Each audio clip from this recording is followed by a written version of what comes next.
The slap rang out like a gunshot across the business class cabin of a private charter jet, and for one long, suspended moment, no one breathed. The flight attendant stood with her hands still raised, chin lifted, eyes cold with the kind of contempt that does not arrive overnight. It is built, brick by brick, over years of small cruelties that went unchecked. The woman she had struck stood perfectly still, no gasp, no tears, no trembling lip. Just a silence that felt somehow heavier than rage. No one in that cabin knew who she was. No one had bothered to find out. They saw a black woman in a dark hoodie and wire-rimmed glasses dragging a single worn carry-on through the rain-slicked tarmac of a private airfield, and they made their assumptions in under 3 seconds. They were wrong. Catastrophically, expensively, irreversibly wrong. Her name was Valerie Grant. And by the time the sun rose over the city the next morning, that airline would begin losing millions of dollars. Not in a week, not gradually, but in a single, brutal, unforgettable day. That is the story of what happens when an entire organization mistakes surface for substance, and when the person they have chosen to humiliate turns out to be the one holding the key to their survival. It had started, as so many disasters do, with something small and ordinary, a commercial flight cancellation. The storm had rolled in from the coast without much warning, grounding half the departures out of Harrington International and sending 300 stranded passengers scrambling for alternatives. Valerie had been returning from a quiet weekend in the mountains. No staff, no security detail, no assistant. She traveled that way on purpose. She had learned long ago that the truest picture of any industry was revealed not in its boardrooms, but in how it treated the people it assumed did not matter. So she wore the hoodie. She kept the glasses. She pulled her own bag. She did not announce herself. She had spent enough time in rooms where her presence was announced before she arrived, to know that an announced arrival tells you nothing useful about the way things actually work. An unannounced arrival tells you everything. And when her commercial seat evaporated along with the rest of the evening's schedule, she called the charter service she had used before and booked a seat on the next available flight. A luxury jet operated under the banner of Crestline Aviation Group, a company whose quarterly reports she had been reading for 18 months. She had not told them who she was. She never did. The jet was sleek and ivory white, parked at the far end of the private terminal where the rain fell in silver sheets against the hangar lights. Valerie crossed the tarmac alone, the wind pressing her hood flat against her forehead, and she climbed the short staircase into the cabin. It was the kind of aircraft designed to make passengers feel important. Wide leather seats, recessed amber lighting, the faint smell of cedar and new upholstery. 3 other passengers were already aboard. A middle-aged couple in matching resort wear who barely glanced up, and a man in a rumpled blazer with a glass of whiskey already sweating in his grip, his face flushed and loose in the way that meant the whiskey was not his first of the evening. The flight attendant met her at the top of the stairs. Her name badge read Miranda. She was polished, the way certain women who have trained themselves to perform pleasantness can be polished surface warmth, nothing beneath. Her eyes moved over Valerie in a single practice sweep, taking in the hoodie, the worn bag, the absence of jewelry or designer anything, and something in her expression cooled, like a thermostat quietly adjusting. She did not smile. She asked for Valerie's boarding confirmation in the clipped, measured tone of someone who has already decided the answer will be unsatisfactory. Valerie handed over her phone. The confirmation was there, full fare. Business class, confirmed. Miranda stared at it longer than was necessary. The man in the blazer looked over from his seat and offered a slow, theatrical grin. "You sure you're in the right place, sweetheart?" he said, his voice carrying the easy malice of a man who had never once been asked to justify himself. "I think the cleaning crew entrance is around the other side." The couple in the resort wear did not react. They were very focused on their mineral water. Valerie did not respond to the man.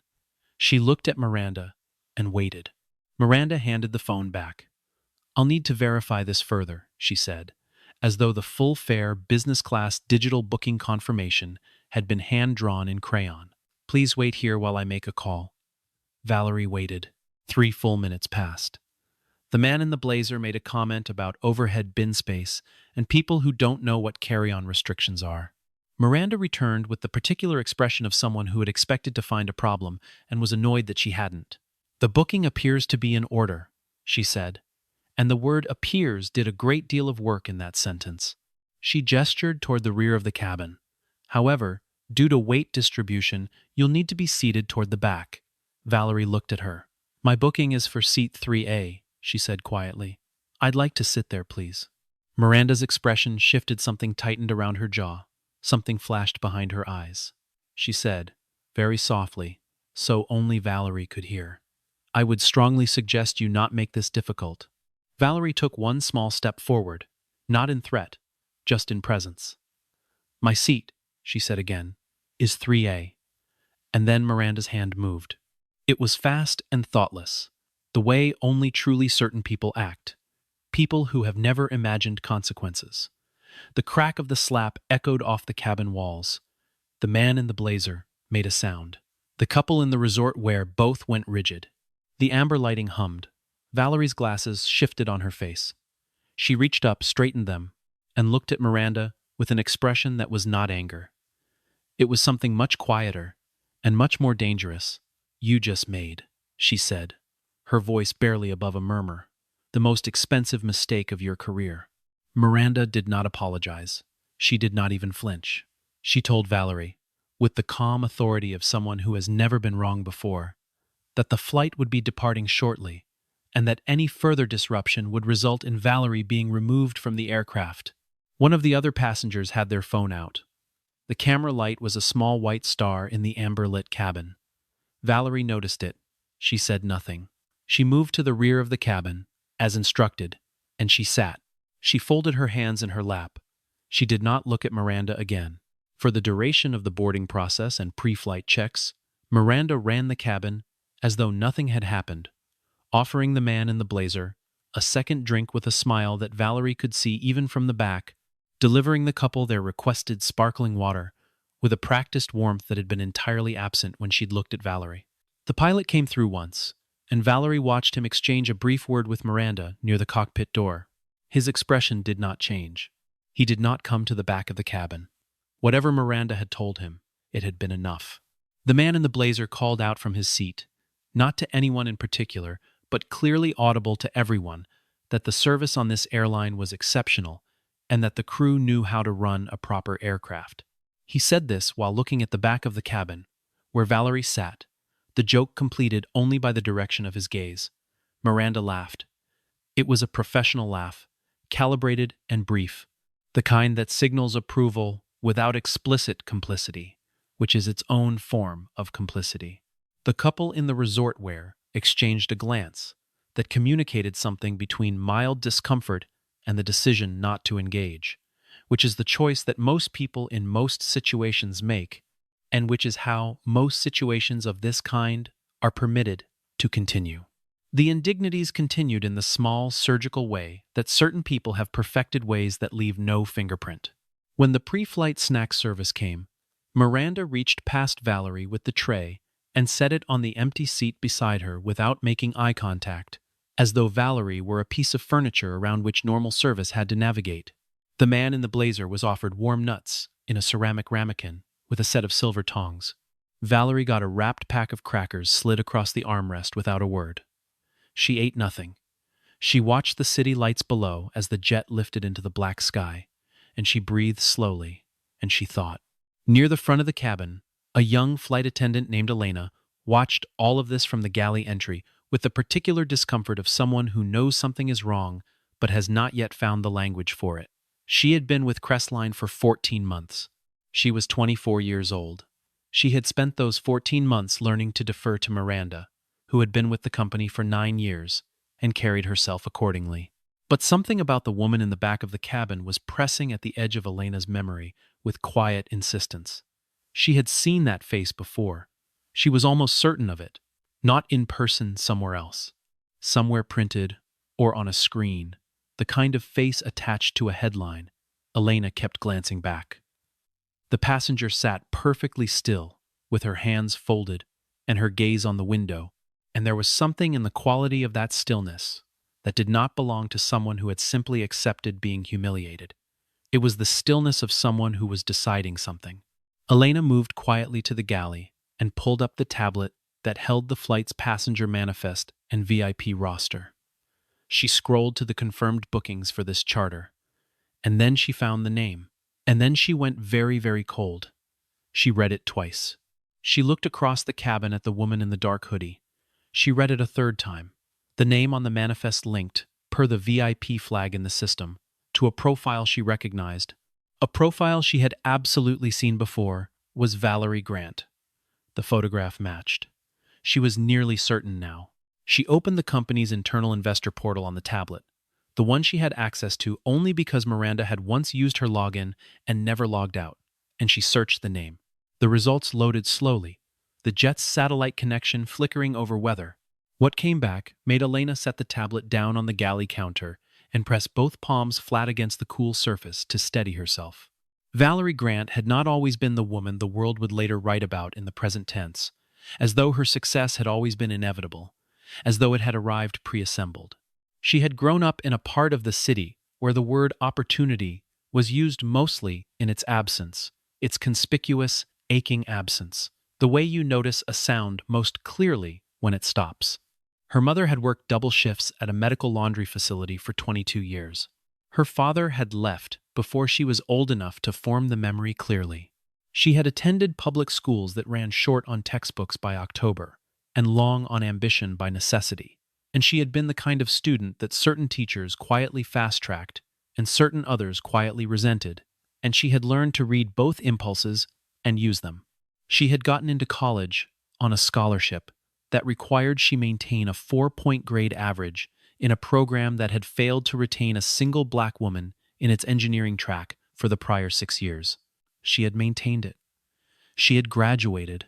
She had entered the technology sector at a moment when it was largely uninterested in people who looked like her, and she had decided that the surest way to change that was not to ask permission, but to become, quietly and strategically, one of its owners. Her company, Grant Tech Solutions, had begun in a 3-room rented office with a team of 4, all of them sleeping on air mattresses behind their monitors in the first year, because none of them could afford to do anything else. They had built an artificial intelligence infrastructure platform that nobody wanted until suddenly everyone did, the way it goes with ideas that are right before their moment. By year 4, they were profitable. By year 6, they were large. By year 9, Valerie had taken the company public and appeared, briefly and without fanfare, on a list of self-made billionaires published in a financial magazine she had been too busy to read. She did not celebrate. She reinvested. She did not make speeches. She kept the same apartment for 2 years after she could have bought any building in the city, because she had not yet decided what permanence should look like, and she was not willing to let money make that decision for her. She moved eventually, but modestly, into a place that was comfortable rather than impressive, because she had grown up around people who performed wealth they did not have, and she had always found it exhausting to witness. She did not perform anything. She moved quietly into the world of strategic acquisition and silent equity, building a portfolio of stakes in companies across aviation, real estate, and logistics companies that often did not know the name behind the fund that held their shares. Crestline Aviation Group was one of those companies. Valerie owned 11% of its outstanding equity through a holding vehicle that appeared on no press release, no executive bio, no investor relations page. She had been in quiet negotiations with the Crestline board for 7 months, preparing to lead a rescue investment of $240 million that would keep the airline solvent through a restructuring it desperately needed. The signing had been scheduled for 9 o'clock the following morning. She had not planned to be a passenger on one of their jets tonight. She had not planned for any of this. But she had learned something a long time ago about the gap between what a company says it values and what it actually does when it believes no one important is watching. She was always watching.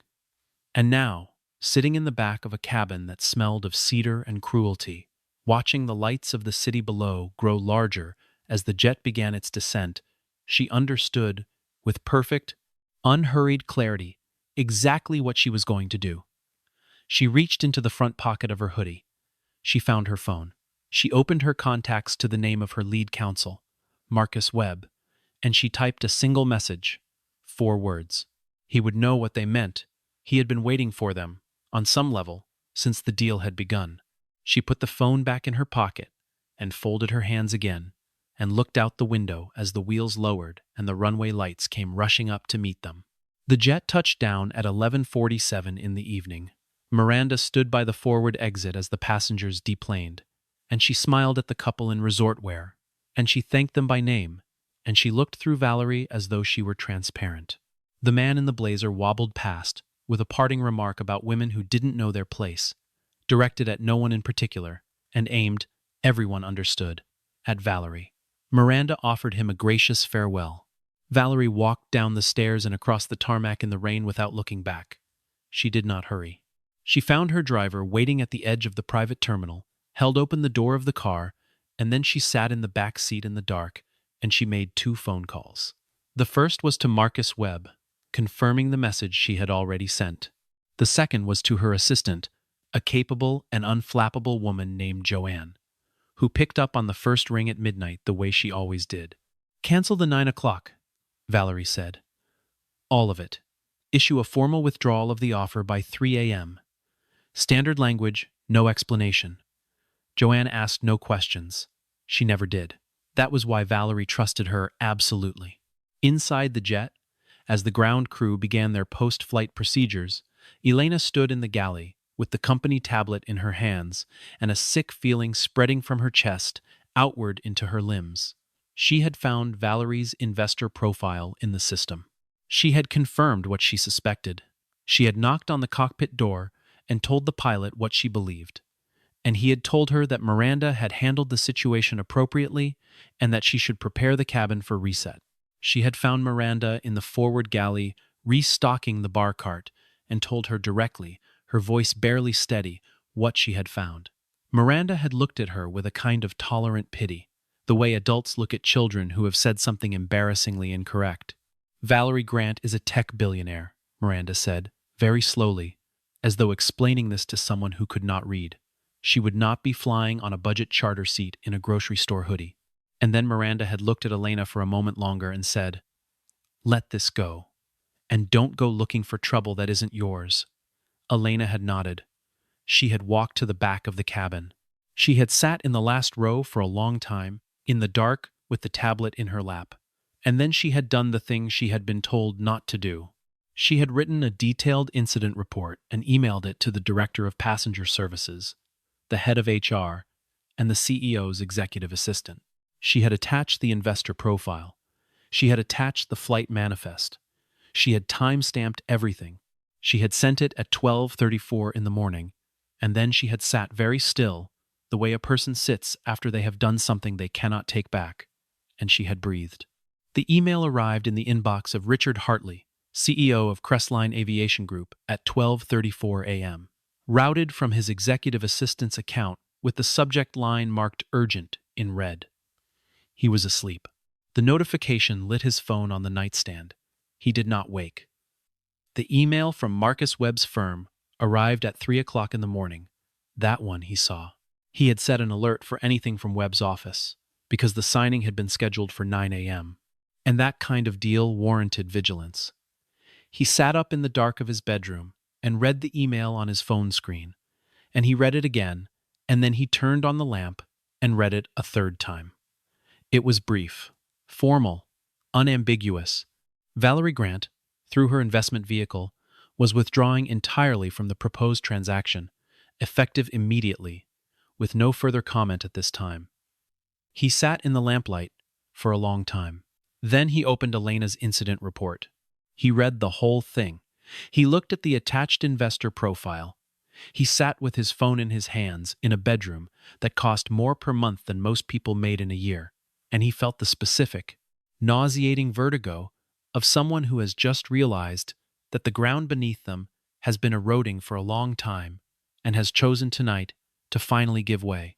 By 5:30 in the morning, Richard had been on the phone for over an hour with the board chair, the general counsel, and the head of investor relations. By 6 o'clock, 3 board members had been pulled out of their beds and their sleep. By 6:45, someone in IR with an unfortunate instinct for connectivity had mentioned to their assistant that there might be a development with the morning's planned announcement, and that assistant had mentioned it to a contact at a financial news service. And that contact had run the math, the withdrawal of a major unannounced rescue investment just before market open, and had published a brief item under the headline, Crestline Aviation faces uncertain morning after reported. Investor withdrawal at 7:03 a.m., sourced only to unnamed industry contacts, which in financial news is sometimes enough. The item was 4 paragraphs long and restrained in its language. But the language of financial journalism does not need to be dramatic to be devastating. The facts themselves carry the weight, and the facts here were stark. A $240 million investment, widely anticipated in certain financial circles, even if never formally announced, had vanished. The question being asked in those circles by 7:30 was not whether Crestline had a problem. It was how large the problem was and how quickly the market would price it. The markets opened at 9:30. By 9:42, Crestline stock had dropped 8%. By 10:15, it had dropped 14%. The headline had been picked up by 3 larger outlets. A former Crestline board member, who had resigned over a governance dispute 18 months earlier, made a statement to one of them that was measured and damaging in precisely equal proportion. By noon, the stock was down 21%. The company had shed, in the arithmetic of public markets, somewhere between $40 and $60 million of value in a single morning, depending on which moment you measured. The board called an emergency session. Richard Hartley sat at the head of the table in a glass-walled conference room on the 38th floor and watched people he had known for years look at him with the specific expression that appears on the faces of powerful people when they have identified who is going to absorb the consequences of a disaster. The question at the center of the emergency session, the question that kept surfacing and sinking and resurfacing, like something that would not stay submerged, was why. Why had Valerie Grant withdrawn? The deal had been months in the making. The terms had been agreed. The contracts had been reviewed 4 times by counsel on both sides. And then, the night before signing, a withdrawal with no explanation. The board general counsel flagged Elena's incident report. It had been sitting in 3 inboxes since 12:34 a.m. and had been read by exactly one person, Richard, before this meeting. It was read aloud now. The room was very quiet when it ended. Someone asked for the security footage from the charter jet. It took 40 minutes to pull and load on the conference room screen. And then the room watched, in silence, the footage from the cabin camera that covered the forward section of business class. The footage showed Valerie arriving. It showed the exchange with Miranda. It showed the moment brief and sharp and unmistakable that ended the careers of several people and began the most expensive news cycle in Crestline's history. Richard Hartley said 4 words in the silence that followed. They were not the most eloquent 4 words ever spoken in a boardroom, but they were among the most accurate. What have we done? Miranda was called to the company's main offices by a message she received on her personal phone at 9:15 that morning, because her company phone had been remotely locked at 9:01. She arrived at the building at 10:40, dressed in her full uniform out of instinct, the way certain professionals reach for the uniform as armor. The security guard at the reception desk asked her to hand over her access badge. He did it quietly and without drama, which was somehow worse. Her corporate email had been deactivated. Her access to the crew scheduling system had been revoked. She was escorted to a small meeting room on the 2nd floor, where 2 people from human resources and 1 person from legal sat waiting, with an expression that was professionally neutral and thoroughly devastating. The room was small and windowless. There was a water pitcher on the table. No one offered to pour.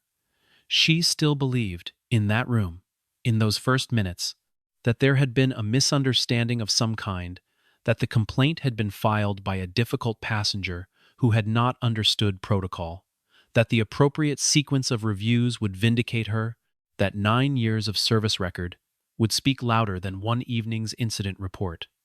She said so. She said that the passenger had been difficult, and that she had maintained order, and that whatever complaint had been filed was an exaggeration. The HR representative said nothing. The legal representative opened a folder and slid a printed still from the cabin security footage across the table. Miranda looked at it. Something happened to her face. It was the first moment, in all of it, that she truly understood the specificity of what she had done and where she had done it and who she had done it to. And even then, in that first flicker of understanding, what crossed her face was not remorse. It was the white shock of a person realizing that the world is not, after all, arranged in their favor. Outside the building, the news was already moving. The footage had been sourced from the passenger with the phone, from the aircraft's own camera logs, from a crew member who had not been Miranda, details unspecified.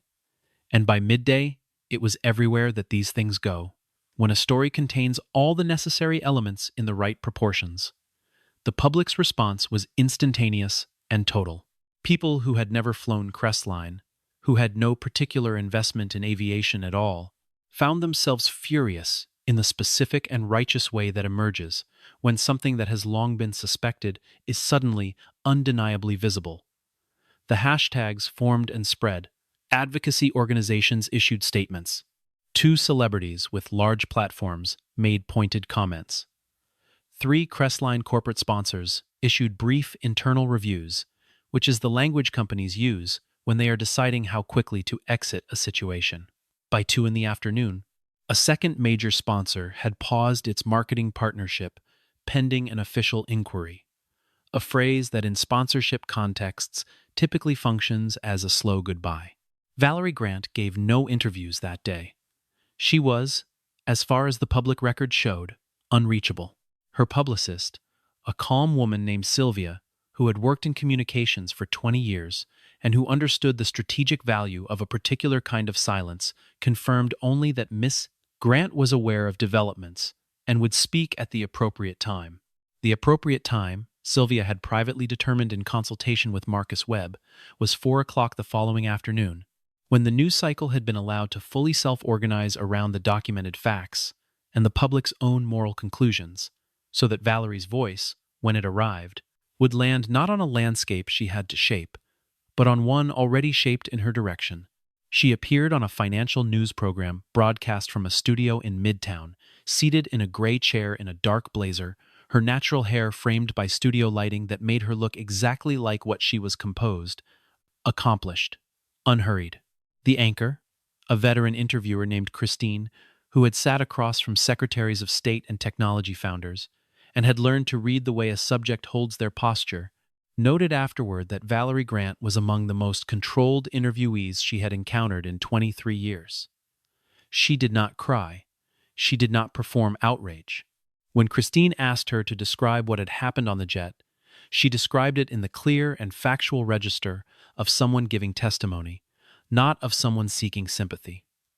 When Christine asked how she felt, Valerie was quiet for a moment, and then said something that was replayed hundreds of thousands of times in the hours and days that followed.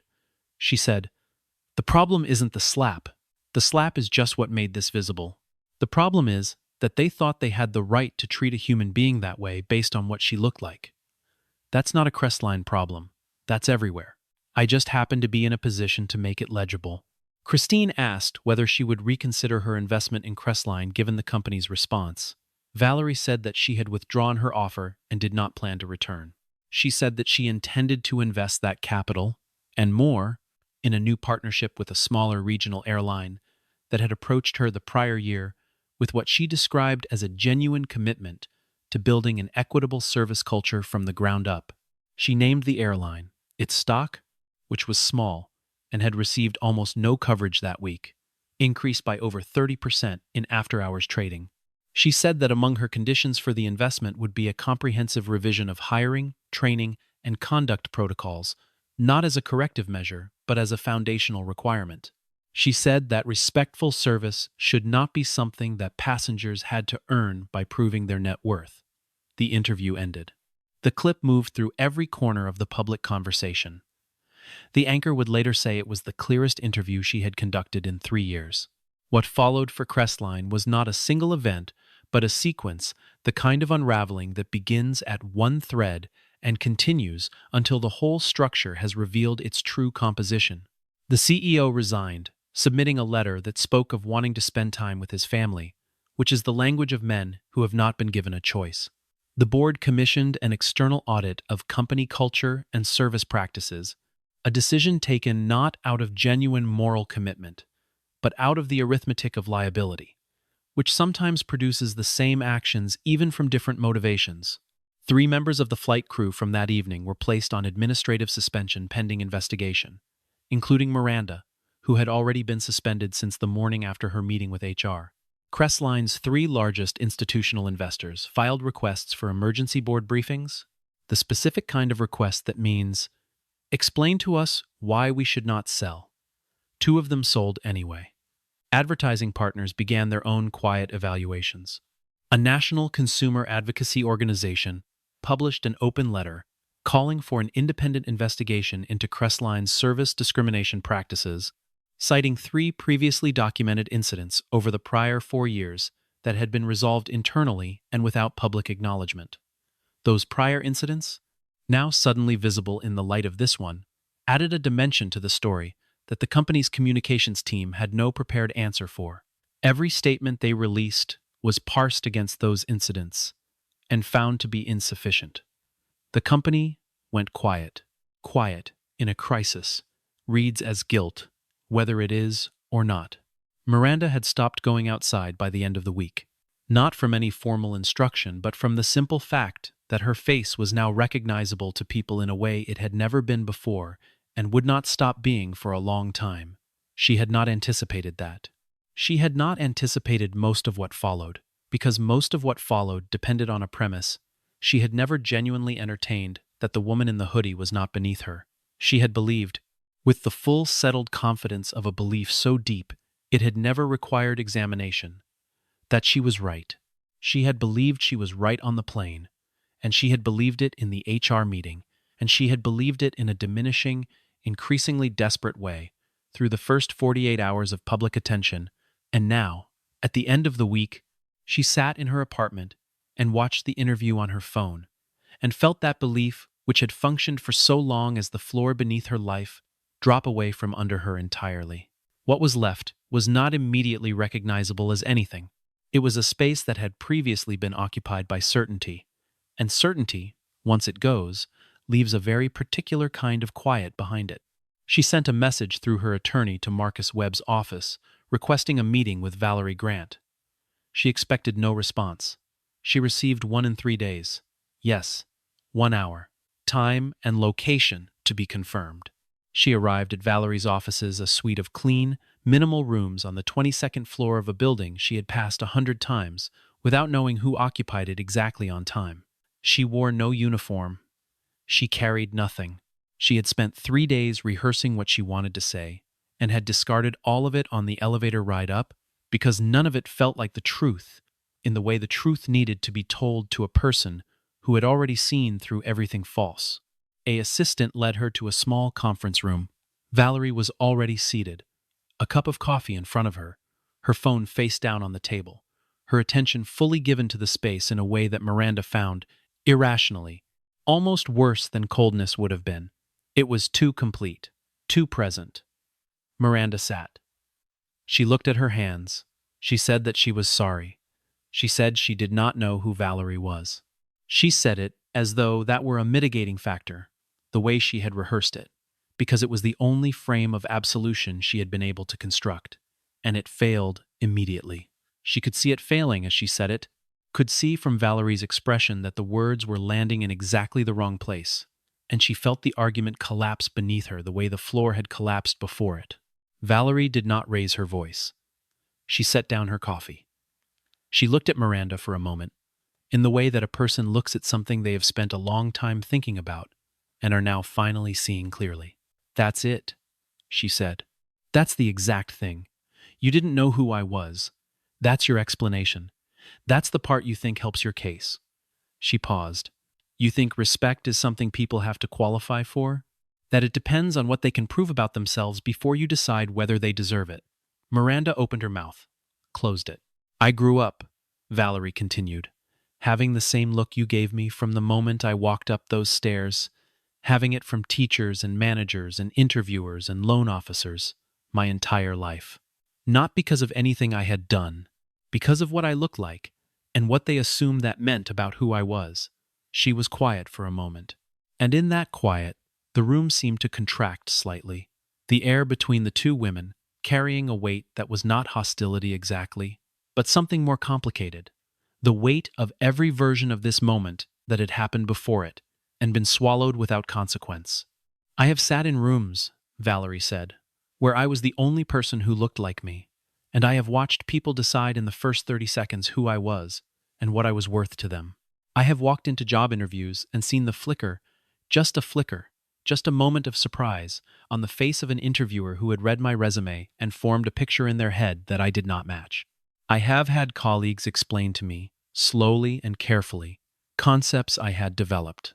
I have had my ideas credited to other people in rooms full of people who knew the ideas were mine, and I absorbed all of it, because I had to. Because the alternative to push back, to name it, to require people to see what they were doing carried costs I could not always afford. She stopped, looked at Miranda steadily. You thought you could treat me the way you did because you had decided who I was. And you were not worried about being wrong. That's the thing. You were not even a little worried about being wrong. Miranda was crying. The tears had arrived without announcement sometime during the pause, and she had not stopped them because she did not have the presence of mind to perform composure anymore. Valerie watched her without any particular expression. She was not unmoved. But she was also not. She had decided long before this meeting, going to perform a forgiveness she had not yet fully arrived at, simply because it would make this moment easier for Miranda to survive. "Can you forgive me?" Miranda asked. It came out broken in the middle, the words not quite fitting together the way they did in her head. Valerie was quiet for a long time. "I don't know," she said at last. "That's an honest answer. I don't know yet. What I know is that what you do next is more important than what I decide." She stood. The meeting was over. Miranda stayed in her chair for a moment after Valerie left the room, the way a person stays seated after everyone else has gone, because movement has not yet reassembled itself into a coherent possibility. Then she stood. She walked to the elevator. She rode down 22 floors in silence. She stepped out into the lobby and through the revolving door and into the ordinary afternoon of a city that did not know or care that she was there. And for the first time in her adult life, that anonymity felt not like a gift but like a sentence. Valerie did not return to the Crestline deal. She had made that clear in the interview, and she made it clear again in the formal communications from Marcus Webb's office that followed. What she did, instead, was move quickly on the partnership she had mentioned, Alder Regional, a mid-sized airline that had approached her the prior year and had spent 14 months proving, in small and documented ways, that its stated values were not purely decorative. She had visited Alder's operations 3 times incognito, the way she visited everything that mattered to her before she committed capital to it. She had flown their routes in ordinary coach seats.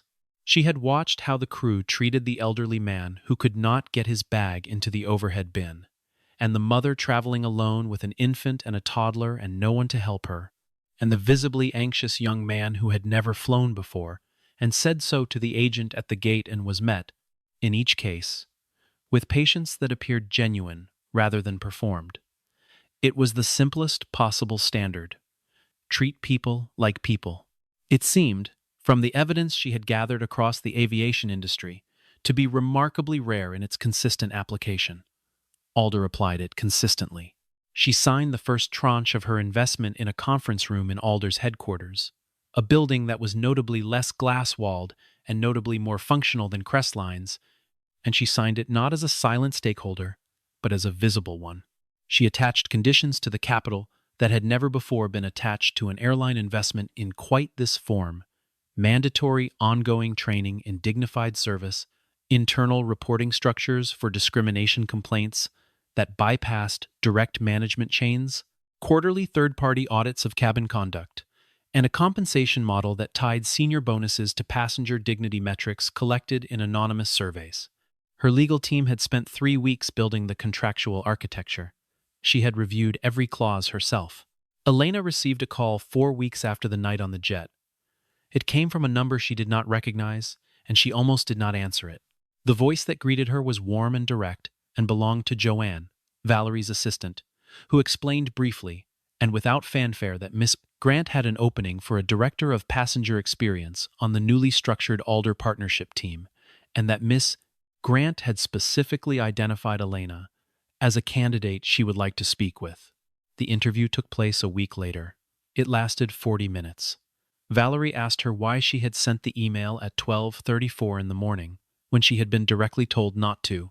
Elena thought about the question for a moment and said that she knew what she had seen was wrong, and she also knew that if she went to sleep without acting on that knowledge, she would wake up the next morning having become someone she did not want to be. Valerie nodded slowly. She asked no further questions on that topic. The offer came the following day. Elena accepted it in under an hour. The world moved on, the way it does not cleanly, not in resolution, but forward. Crestline stabilized, eventually, at a lower altitude. It found replacement financing at unfavorable terms and began a restructuring that would take years and leave it considerably smaller. A new CEO arrived with a mandate for cultural reform and began the long, unglamorous work of attempting to change the actual texture of a large organization's behavior rather than its messaging, which are very different projects that are very frequently confused with each other. Miranda found work, eventually, in a role that had nothing to do with aviation, in a city different from the one she had lived in before, and whether the quiet that surrounded her new life was the quiet of accountability accepted or merely the quiet of consequence endured, remained, even to her, unclear on most mornings. Valerie continued to work. She gave occasional interviews and declined most. She expanded the conditions of her Alder partnership into what became, over the next 18 months, something of a model for how equity and dignity could be written into the operational DNA of a service company rather than left to the goodwill of individual employees. A foundation she had endowed the year prior to everything that had happened increased its scholarship program for first-generation engineering students by 60%. She spoke at the opening of a technology mentorship center in the neighborhood where she had grown up, and she stood at the podium in a dark blazer without notes and told the young people in the room something she had believed for a long time and had never quite said in public before. She said that power, real power, not the kind borrowed from a title or a uniform or a set of assumptions about who belongs where, but real power, the kind that stays when everything else is stripped away, comes from knowing exactly who you are, even when the room is doing its level best to make you doubt it. She said it takes most of your life to learn that. She said it is worth every year of the learning. She said that the quietest person in the room is very often the one paying the closest attention, and that the person paying the closest attention is very often the one who, at the moment that matters most, knows exactly what to do. She stepped back from the podium. The room came to its feet.